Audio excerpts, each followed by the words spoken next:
badan. Nah, asal jangan sampai jatuh terjerembab, remnya bisa pecah.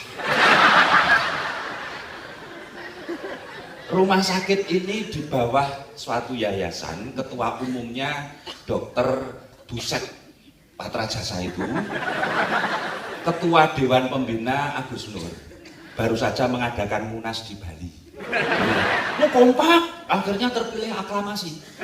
Entah sah atau tidak, yang penting aklamasi. Loh, suster ini tadi pilihan mereka berdua. Seleranya memang kayak gitu. Ya. Jadi dia itu dulu kerja di Mangga Besar. Bosen. Yang bosen itu pelanggannya.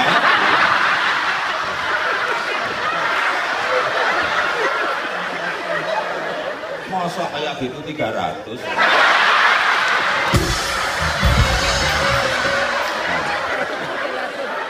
Terus diambil sama ketua yayasan sama ketua dewan pembina itu.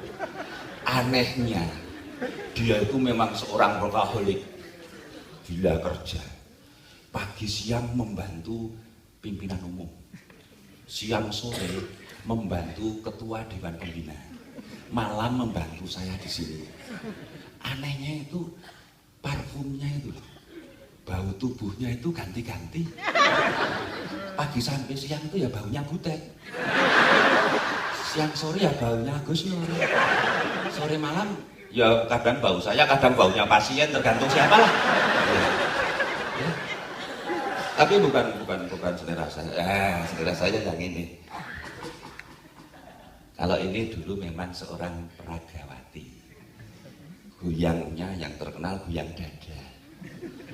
Pas naik pentas ada semut jatuh di dada, gigit, mau digaruk kan nggak enak, akhirnya goyang dada.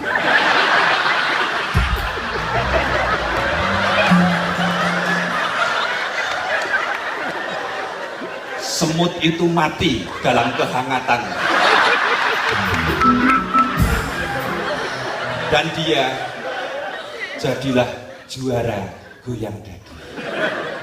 Dan pernah bikin saya jengkel itu. Pas terburu-buru saya bawa motor, dia bonceng saya. Hujan kepleset jatuh. Dia hanya memaret kecil di kaki. Yang nolong tuh lebih dari 50. Gotong sana. Bahkan dia minggir. Saya mau memberi nafas buasan. Masa memar kaki kok diberi nafas buatan? Saya patah kaki, nggak ada yang nolong. Itu tukang parkir depan sama yang calo tiket itu. Asu. Ini yang saya alami. Tapi dengan perawat-perawat itu saya tidak pernah sakit hati. Karena nama baik suatu rumah sakit itu bukan karena dokter, tapi karena perawatnya. Kalau perawatnya itu cantik, gemuk, pasti pelayanannya bagus. Urus, galak, pelayanannya jelek. Nah sini jadi laris.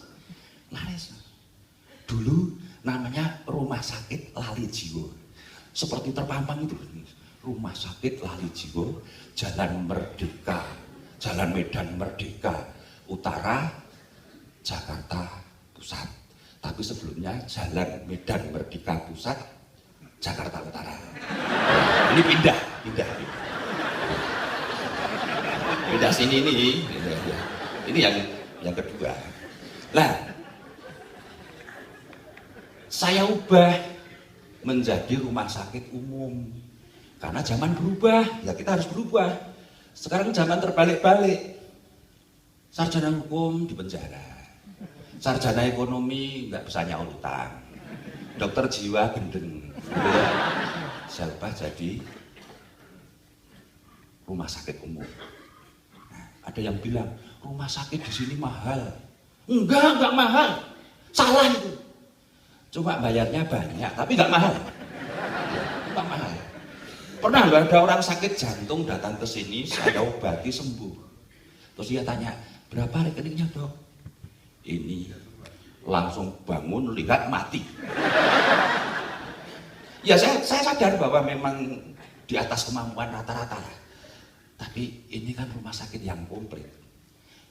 Mereka nggak sadar bikin rumah sakit itu mahal kan. Investnya mahal, jangankan bikin rumah sakit. Bikin nama rumah sakit itu saja mahal.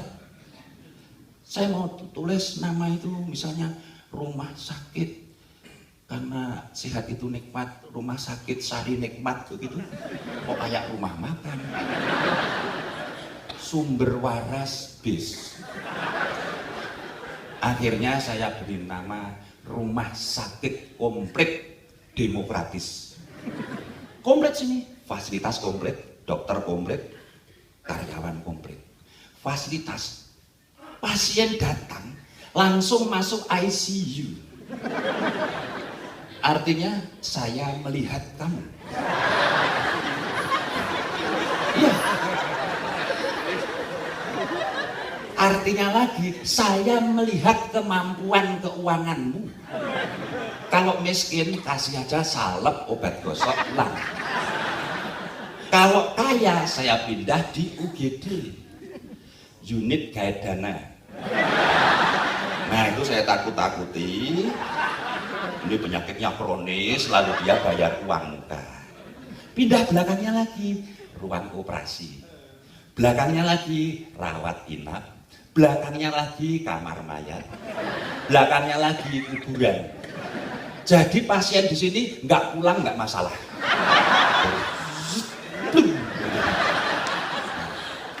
Komplit fasilitasnya. Dokternya juga komplit. Dokter yang goblok ada, dokter yang pinter juga ada. Dokter yang goblok itu dokter gigi. Kuliah 5 tahun cuma belajar gigi 32. Goblok. 1 semester dia hanya belajar gigi 3 kan? Itu saja belum tentu lulus. Pasien datang masih ditanya sakit apa Pak? Ya jelas sakit gigi kok boyok nggak kesini.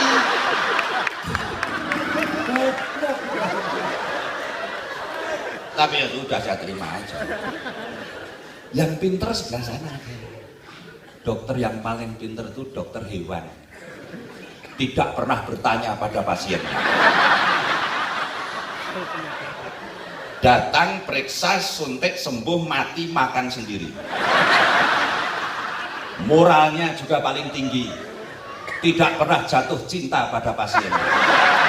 Enggak pernah ada dokter hewan, aku cinta padamu, celeng.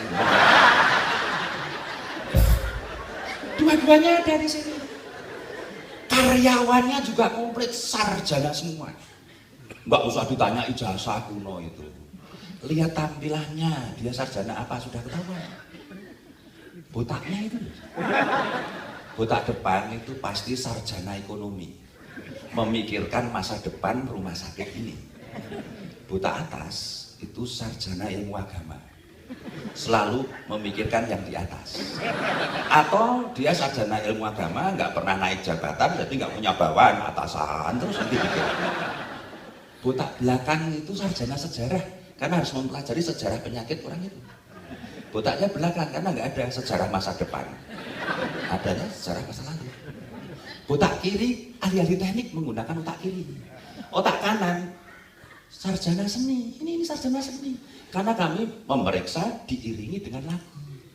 Separuh penyakit itu psikologis, separuh fisik, maka dengan lagu. Kalau botaknya tidak beraturan, nggak susah diurus, itu sarjana kena penyakit kulit. Ya, itu karena jadi dokter komplit, fasilitas komplit, karyawan komplit. Belum lagi soal demokratisnya. Kami itu iya, karena sekarang baru musimnya tandingan kan, kami bikin dokter tandingan. Dokter pertama mendiagnosa, Bapak sakit masuk angin Pak. Dokter kedua harus membuat diagnosa yang berbeda. Bapak kena penyakit kanker stadium 9,5 nih Pak, skala Richter. Nah, terjadilah beda pendapat. Keputusan rapat bersama antara dokter, rumah sakit, dan pasien. Pengambilan keputusan voting yang paling tinggi yang mana? Nah, pasti menang dokternya kan.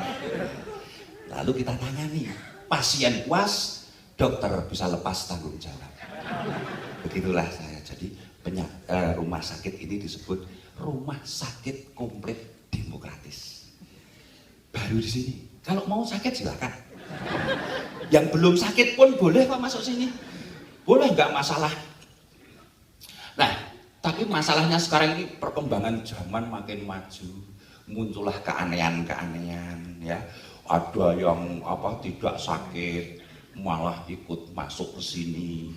Dan ini Pak Marwoto ini dia seorang politikus. Ya nggak sehat sih, tapi nggak ada keluhan. Masuk sini, tolong dibikin sakit. Saya tanya, saya telusur, ternyata dia itu terkena kasus mafia minyak. Wah, memalukan. Minyak kok dimafiani. Karena apa, negeri ini itu hanya mengelola minyak ya. Minyak itu kan mahal. Kenapa nggak yang murah saja? Gas, ya kan? Jika itu nggak perlu mafia minyak. Subsidi minyak hapus saja, dananya untuk membangun industri gas, saluran-salurannya, sehingga nggak perlu disubsidikan pada orang-orang miskin. Orang miskin nggak perlu disubsidi, tunggu saja 5 tahun orang miskin pasti turun karena mati semua. Iya. Lalu pindah ke gas. Potensi gas di Indonesia ini kan cukup tinggi, dan ada satu gas yang belum dikelola sama sekali, yaitu hidrogen sulfida H2S. Itu mengandung sulfur, belerang. Nggak nyampe otak kamu. Tapi nggak usah sakit hati. Kemungkinan besar yang ketawa itu pasti SMA nggak lulus. Artinya Anda jadi kandidat Menteri Kelautan lah. Ya. Ini sulfur itu, belerang itu kan bisa mempercepat, memperlancar oksigen dalam otak. Bisa mempercepat metabolisme tubuh. Bisa membunuh bakteri. Dan sulfur, belerang, hidrogen sulfida itu ada dalam kentut. Nah, itu gas, renewable resources. Ya, bisa diperbarui.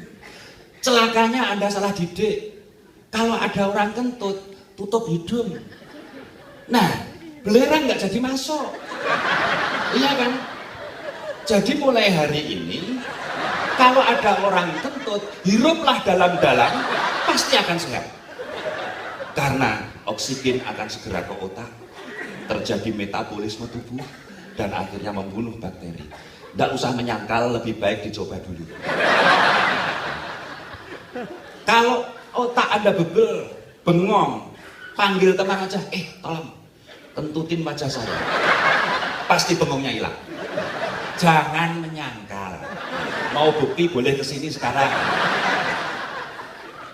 Nah, kenapa ini tidak digarap?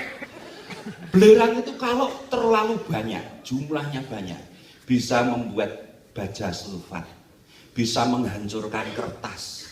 Sehingga harusnya mulai hari ini dibuatlah gerakan membawa kantong kentut, dikumpulkan di Menteri Pertambangan, kemudian dikirim ke migas, dikirim untuk kepentingan industri. Nah, jadilah renewable resources. Itu sayangnya saya itu cuma